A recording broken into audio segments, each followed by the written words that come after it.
और अब वक्त खबर भारत में कुछ बड़ी खबरों पर बात करने का। सबसे पहले खबर आपको बताते हैं कि खबर भारत की जो खबर है उसका बड़ा असर हुआ है। शुभम फर्टिलाइजर खाद की दुकान को प्रशासन ने सील कर दिया है। यूरिया को अधिक मूल्य पर बेचने का ये मामला सामने आया था। अधिक मूल्य पर बेचने की पुष्टि पर कार्रवाई हुई। किसानों को यूरिया बेचा गया था 400 रुपए में। बड़ी खबर इस वक्त बता रहे हैं हम आपको। पहली खबर की खबर भारत की खबर का जो बड़ा असर हुआ है वो बता रहे हैं। 16 मई का ये मामला था। क्रांति प्रकाशपुर के किसान ने की थी शिकायत। छत्तीसगढ़ के सरगुजा का ये मामला, जहां खबर दिखने के बाद खबर भारत चैनल में जब इस खबर को चलाया गया प्रमुखता के साथ तो फिर प्रशासन हरकत में आया। और हमारे साथ जुड़ चुके हैं श्रवण महंत। चलिए हम उनसे बात करेंगे, इस खबर पर जानकारी लेते हैं। श्रवण, जिस तरह से खबर भारत की ये खबर का जो असर हुआ है, इस असर के बाद क्या चीजें देखने को मिली, क्या सुधार कार्य हो गया? देखिए, लगातार ये शिकायत मिल रही थी कि किसानों को जो यूरिया है वो कितने उसकी कीमत है उससे अधिक जो निजी दुकानदार हैं वो बेच रहे हैं। इसकी सूचना पर जब हम एक दुकान में पहुंचे थे तो वहाँ एक किसान था, वो यूरिया 2 बोरी खरीद कर जा रहा था। तो हमने उनसे बात की। उसका कहना था कि मैंने 2 बोरी यूरिया 800 रुपये में खरीदा है। 16 मई की बात है ये। और इस खबर को हमने बनाया और हमारे चैनल के माध्यम ने उसे प्रमुखता से दिखाया था जी। और इस खबर के बाद जो है प्रशासन हरकत में आई और कल जो है शाम एसडीएम की पूरी टीम उस दुकान पर पहुंची थी और उस दुकान को सील कर दी गई है। इससे एक चीज तो सबक जरूर मिलेगा कि जिस तरह से जो शासन की जो छूट है यूरिया का जो 266 रुपये 50 पैसा में जो किसानों को मिलना चाहिए और जिस तरह से प्रशासन ने उस दुकान को सील किया है, इससे अन्य जो दुकान है वो हरकत में आएंगे और किसानों को जो है सही कीमत में मिलेगा। जी बिल्कुल। तो क्या कहना है प्रशासन का, ये गलती दोहराई ना जाए? बिल्कुल, जिस तरह से जब हमारी चैनल के माध्यम से ये खबर प्रकाशित हुआ था तो जो एसडीएम है प्रदीप साहू, उन्होंने मौके पर जा करके जो है उसकी पूरी टीम जो है उस दुकान के पूरे सीसीटीवी और उसके पूरे जो दस्तावेज है उसको खंगाला गया और ये चीज भी देखने को पाया गया कि जो समर्थन मूल्य जो प्रशासन के जो नियम है कि किसी भी दुकान है उसके सामने पारदर्शिता रखा जाए कि यहाँ पे कितने स्टॉक में मात्रा में यूरिया है, क्या कीमत मिलना चाहिए। लेकिन जो निजी जो दुकानदार हैं वो जो है अपने फायदे के लिए ये सारी चीजें को बाहर नहीं रखते हैं और ये जो चीजें हैं वो अंदर छुपा के रखते हैं जिससे किसानों को नजर न पड़े और बहस ना करे और वो अपने मनमाना कीमत पे यूरिया बेचते हैं किसानों को और अपना मोटा फायदा कमाने के लिए। बिल्कुल, गलती तो सभी से होती है, लेकिन अगर गलती मान ली जाए तो मुझे लगता है उससे कम हो जाती है। और प्रशासन ने अपनी गलती मान ली है तो शायद अब लोगों को फायदा हो, लोगों के साथ बेईमानी ना हो, ये एक बड़ी खबर समझ में आएगी। जी श्रवण। जी बिल्कुल, जिस तरह से प्रशासन ने उस दुकान पे छापा मारा और छापा मार के उस दुकान को आगामी आदेश तक सील कर दिया गया है, तो इससे साफ जाहिर होता है कि प्रशासन खबर के माध्यम से काफी एक्टिव है और जिस तरह से किसानों को जो यूरिया है पिछले वक्त भी हमने देखा कि जो किसान थे यूरिया के चाहे शासकीय जो बिकने वाली दुकान है वहाँ पे काफी लंबी लाइनें हैं, घंटों इंतजार करना पड़ता था बिल्कुल किसानों को। तो आज ये जो है निजी जो व्यापारी हैं वो इसका फायदा उठाते नजर आ रहे थे, लेकिन अब प्रशासन ने उनको ये चीज बता दिया है कि अगर किसानों को अगर सही कीमत में नहीं दिया जाए तो आपका दुकान बंद कर दिया जाएगा। जी चलिए, बहुत सारी शुभकामनाएं श्रवण आपको। खबर भारत की इस जो आपने चैनल तक ये खबर को पहुंचाया, प्रमुखता से हमने उसको उठाया भी इस मुद्दे को और इसका असर ये हुआ कि हम जनता के लिए कुछ कर पाए। जैसा कि हम हमेशा, हमारी कोशिश रहती है कि हम जनता के फायदे के लिए, जनता के साथ हो रहे गलत जो कार्य हैं उनको रोक सकें, और चाहे वो प्रशासन हो और फिर चाहे किसी और की भी दबंगई। बहुत बहुत शुक्रिया श्रवण जुड़ने के लिए। अब हम दर्शकों को अगली बड़ी खबर बताएंगे जो कांग्रेस नेता विवेक तनखा से जुड़ी हुई है और दरअसल उनके ट्वीट पर हम चर्चा करने वाले हैं। कांग्रेस नेता विवेक तनखा ने ट्वीट किया है। ट्वीट में उन्होंने मांग की कि ओबीसी कमीशन की रिपोर्ट सार्वजनिक की जाए। जी हाँ, ये उनकी मांग है। उन्होंने आगे ये बात लिखी है ट्वीट में कि रिपोर्ट कोई गोपनीय दस्तावेज तो है नहीं, ओबीसी कमीशन की रिपोर्ट पब्लिक राइट्स है। रिपोर्ट के मुताबिक चुनाव आयोग कार्रवाई करेगा। ये बड़ी खबर इस वक्त हम अगली आपको बता रहे हैं, जहां विवेक तनखा ने ट्वीट किया है और उनके ट्वीट के बाद ये बात निकल कर आई है। जिस तरह से उन्होंने प्रमुखता से बात लिखी है कि ओबीसी कमीशन की रिपोर्ट पब्लिक राइट्स है। हम इस वक्त तस्वीरों में आपको वो ट्वीट दिखा रहे हैं जो उन्होंने किया हुआ है।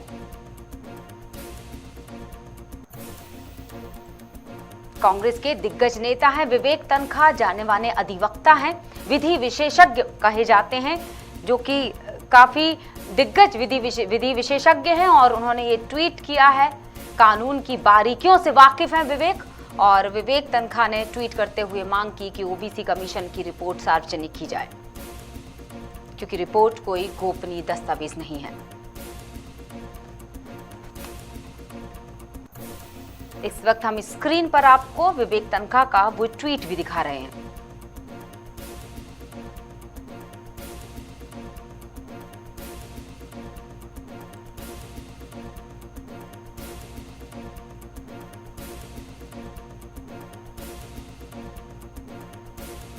विवेक तनखा के ट्वीट की झलक हम आपको दिखा रहे हैं, जहां उन्होंने साफ तौर पर यह बात कही है कि ओबीसी कमीशन की रिपोर्ट पब्लिक राइट्स है और रिपोर्ट के मुताबिक चुनाव आयोग कार्रवाई करेगा।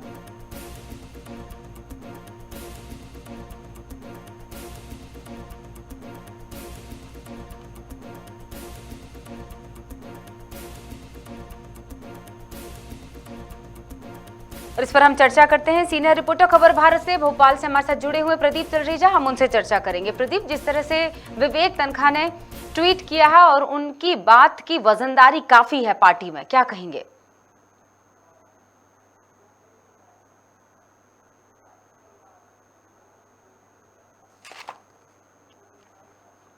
इसमें कहीं ना कहीं एक बड़ी पैठ रखने वाले हैं विवेक तनखा, और इस मामले को देखा है कि ओबीसी वर्ग के जो आरक्षण के मामले थे उसमें कांग्रेस की तरफ से उन्होंने अपनी दलीलें भी जो है वो हाई कोर्ट में भी दी थी और साथ साथ सुप्रीम कोर्ट तक में भी वो गए थे।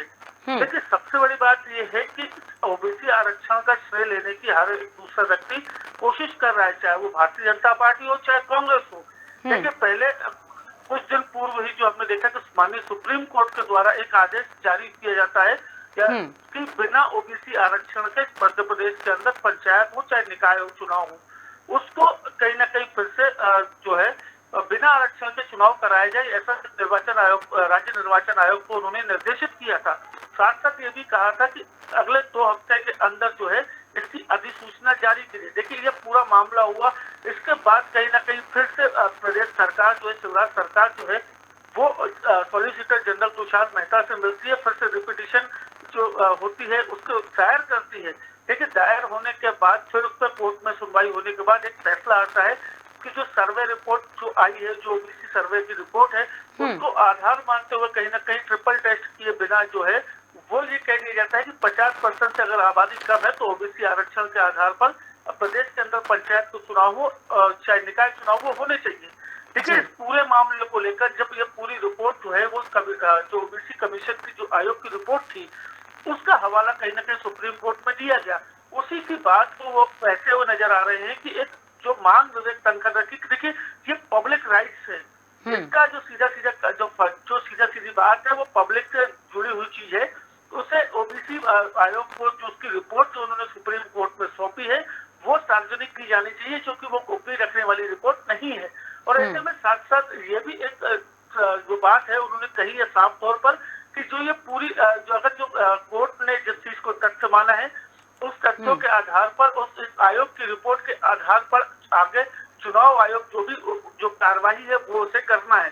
देखिए, साफ तौर पर ओबीसी वर्ग जो एक ऐसा वर्ग है जिसको साधने की कवायद जो है वो दोनों ही पार्टियों में लगी हुई है।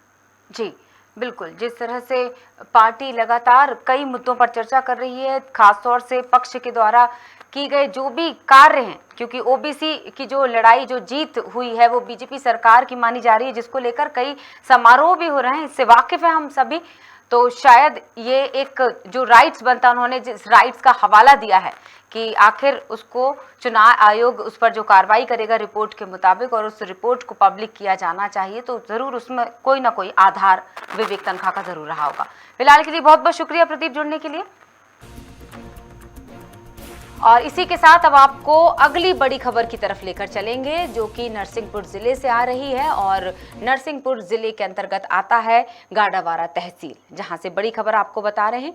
वहां के नगर साईखेड़ा की का ये मुद्दा, जहां कांग्रेस ने एसडीएम को ज्ञापन सौंपा है। एसडीएम जो सृष्टि जयंत देशमुख उनका नाम है, उनको ज्ञापन सौंपा गया है और विद्युत कटौती को लेकर ये ज्ञापन दिया गया है। दरअसल विद्युत समस्या ठीक करने के लिए 30 मई तक का समय दिया गया है। समस्या सही ना होने पर घेराव की चेतावनी भी दी गई है। नरसिंहपुर के गाड़ावारा से हम आपको बड़ी खबर बता रहे हैं, जहां गाड़ावारा में आता है साईखेड़ा, और साईखेड़ा में जो लोग हैं वहां के लोग बिजली की समस्या से लगातार जूझ रहे हैं और उस समस्या से उन्होंने निजात पाने के लिए एसडीएम को ज्ञापन सौंपा। विद्युत समस्या ठीक करने का 30 मई तक का समय भी दे दिया है, यानी अगर 30 मई तक उनकी समस्या का समाधान नहीं मिलता है तो चेतावनी दी गई है कि वो घेराव करेंगे। गाड़ावारा से विनोद चौक से हमारे साथ जुड़े हुए हैं हमारे संवाददाता, और हम उनसे चर्चा करेंगे कि आखिर जो देशमुख है एसडीएम, उन्होंने क्या जवाब दिया है ज्ञापन लेने के बाद, और किस तरह की मांगों को उठाया गया, आखिर कितनी लंबे समय से समस्या से घिरे हुए थे। हमारे साथ जुड़े हुए विनोद चौक से फोन लाइन पर। जी विनोद। जी, मैं आपको बता दूं, गाड़ावारा तहसील के अंतर्गत आज जो कांग्रेस पार्टी है, उन्होंने जो चिचली ब्लॉक है और ब्लॉक और गाड़ावारा तीनों जगह अध्यक्ष होते हैं कांग्रेस पार्टी के नगर अध्यक्ष, उनके एक सामूहिक तौर पर एसडीएम सृष्टि जयंत देशमुख को एक ज्ञापन दिया है। और लगातार जो क्षेत्र में है और गाड़ावारा सभी इलाकों में, ग्रामीण क्षेत्रों में जो लगातार विद्युत कटौती हो रही है, उससे परेशानी उठ रही है, उसको लेकर आज ज्ञापन दिया है। ज्ञापन में साफ साफ लिखा है कि हमारी पूरी करें 30/5/2022, 30 तारीख का उन्होंने टाइम दिया है कांग्रेस पार्टी ने कि 30/5/2022 तक हमारी मांगे ये पूरी होना चाहिए, नहीं तो कांग्रेस पार्टी एक बड़ा आंदोलन विद्युत विभाग का घेराव करके, हम आपको बता लगातार कांग्रेस पार्टी द्वारा अब एक बार फिर विरोध जताते हुए क्षेत्र में जो समस्या है उनको एक बार फिर आज एसडीएम कार्यालय में देखा गया। एसडीएम सृष्टि जयंत देशमुख जी द्वारा सीधा सीधा कहा है कि हम जो विद्युत अधिकारी हैं उनसे बात करते हैं इन समस्याओं के बारे में और जल्द से जल्द इसका हम निराकरण करने की कोशिश करेंगे। लेकिन हम आपको बताते हैं साईखेड़ा नेता थे वहाँ पर कांग्रेस से बड़ी संख्या में नारे लगा रहे थे और अपनी बात कह रहे थे कि हमारी मांग अगर पूरी नहीं होती है तो 30/5/2022 के आंदोलन करेंगे, बड़ा आंदोलन करेंगे। जी बिल्कुल, जिस तरह से समय कम बचा हुआ है और 19 तारीख यानी सीधे सीधे 11-12 दिन बचते हैं, और अगर लंबा समय है समस्या का समाधान निकालने के लिए, काफ़ी लंबा समय एसडीएम को दिया गया है, लेकिन अगर इसके बावजूद भी समस्या का समाधान नहीं मिलता है, बिजली कटौती नहीं रोकी जाती है, और जिस तरह की समस्या बिजली को लेकर बनी हुई है, अगर उस समस्या का हल नहीं निकलता है तो मानकर चलिए चेतावनी घेराव की है, और उस घेराव की अगर वो घेराव ना हो इसके लिए एसडीएम को तुरंत निर्णय लेना पड़ेगा। जी विनोद जी, मैं आपको बता दूं कि जो गाड़ावारा की जो कांग्रेस की जो अध्यक्ष हैं, श्री जिनेश राय और जो युवा नेता हैं सुभाष राय और उनकी जो पूरी टीम है, लगातार इस मुद्दे पर वो दिखाई दी है। उनके द्वारा साफ साफ कहा गया है जिनेश जैन द्वारा कि अगर मांगों को पूरा नहीं किया जाता है, क्योंकि आज विधायक मौजूद नहीं थी, विधायक जो भोपाल में जो कार्यक्रम चल रहा है उसमें मौजूद थी, इस ज्ञापन में मौके पर मौजूद नहीं, लेकिन विधायक को सामूहिक करते हुए उन्होंने कहा कि हम अपने क्षेत्र की विधायक के साथ अगर हमारी मांगे पूरी नहीं होती है तो हम एक बड़ा आंदोलन यहाँ पर करेंगे 30 तारीख के बाद। जी चलिए, बहुत बहुत शुक्रिया विनोद जुड़ने के लिए, तमाम जानकारियां साझा करने के लिए। और दर्शकों को बता दें कि ये खबर हम गाड़ावारा से आपको बता रहे थे, जहां जुड़े हुए थे संवाददाता विनोद चौक से तमाम जानकारियां साझा कर रहे थे। और अगली बड़ी खबर की तरफ हम आपको लेकर चलेंगे। और अगली बड़ी खबर जो है वो पूर्व मुख्यमंत्री दिग्विजय सिंह से जुड़ी हुई, उनका बयान सामने आ गया, वो भी ज्ञानवापी पर। जी हाँ, ज्ञानवापी भोपाल की जामा मस्जिद पर उन्होंने बयान दिया है। उन्होंने कहा कि देश का ध्यान भटकाने की कोशिश, ये कहना है पूर्व मंत्री दिग्विजय सिंह, पूर्व मुख्यमंत्री रहे हैं, और महंगाई बेरोजगारी से ध्यान हटाने की कोशिश, ये भी दिग्गी कहते नजर आए हैं। तो एक महत्वपूर्ण बयान जो उन्होंने दिया, लेकिन बयान भड़काने वाला था। तो उन्होंने इस बात का भी जिक्र किया कि देश का ध्यान भटकाने की कोशिश की जा रही है। ज्ञानवापी, भोपाल की जामा मस्जिद, इन दोनों ही मामलों को ध्यान में रखते हुए उन्होंने ये बयान दिया था, और उस बयान की प्रतिक्रियाएं भी आनी शुरू हो गई हैं।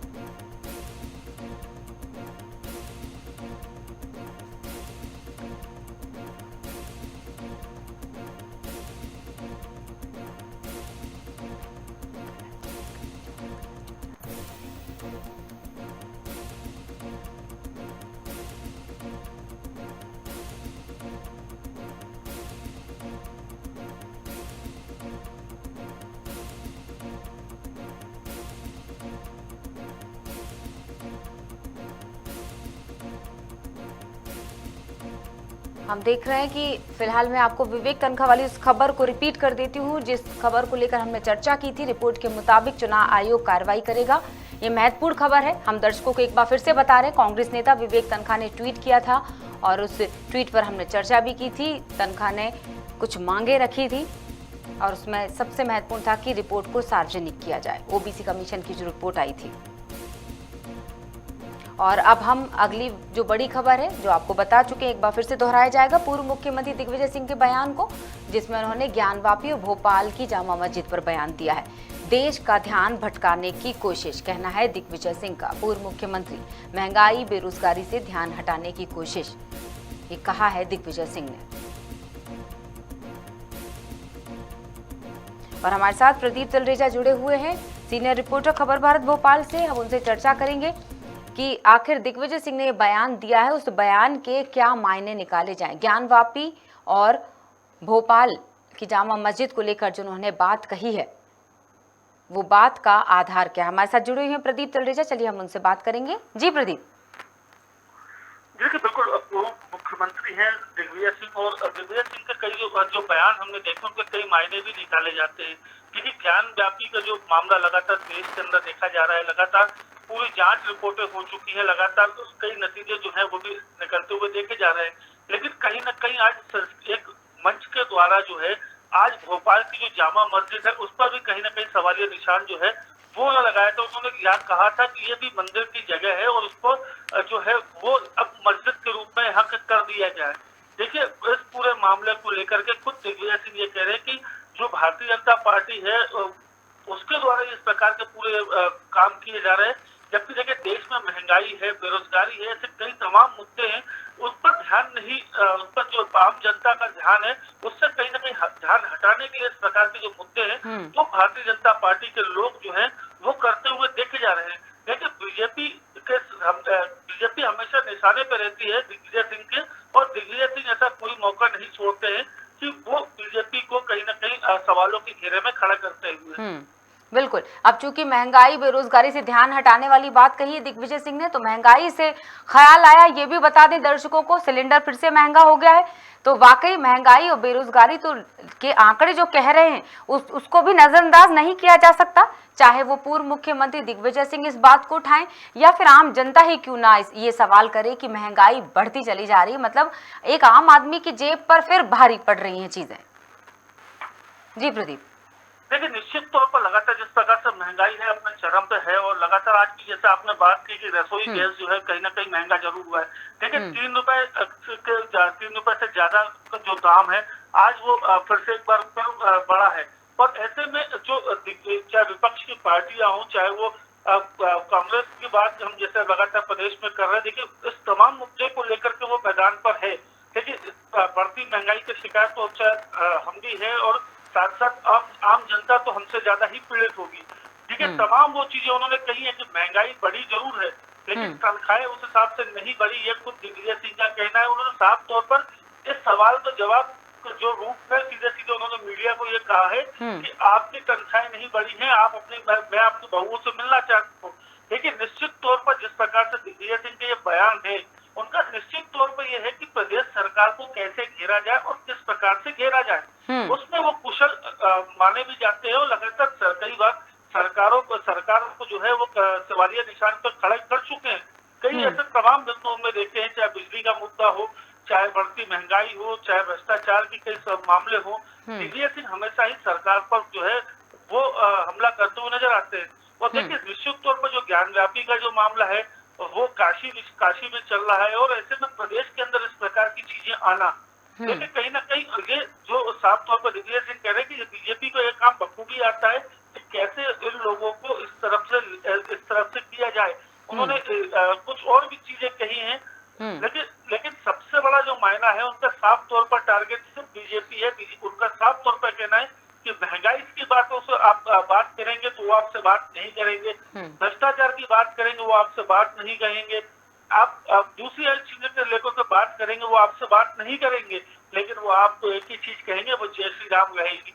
ये खुद दिग्विजय सिंह ने इस बात को कहा है। चलिए, बहुत बहुत शुक्रिया प्रदीप जुड़कर जानकारियां देने के लिए। और हम आपको बता दें कि इस वक्त हम कुछ खास खबरों पर चर्चा कर रहे थे।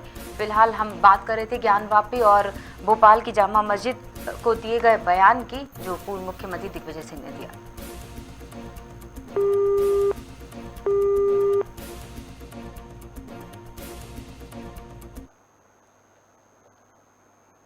और इस खबर पर हमने चर्चा तो की, लेकिन अब सुन लेते हैं खुद उन्हीं की जुबानी जिन्होंने बयान दिया है दिग्विजय सिंह की ये बातें।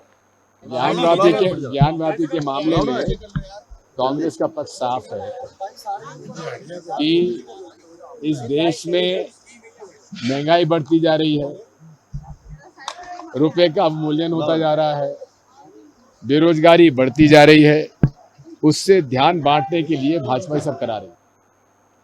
तो चलिए, फिलहाल बड़ी खबरों में इतना ही। जुड़े रहिएगा खबर भारत के साथ। नमस्कार।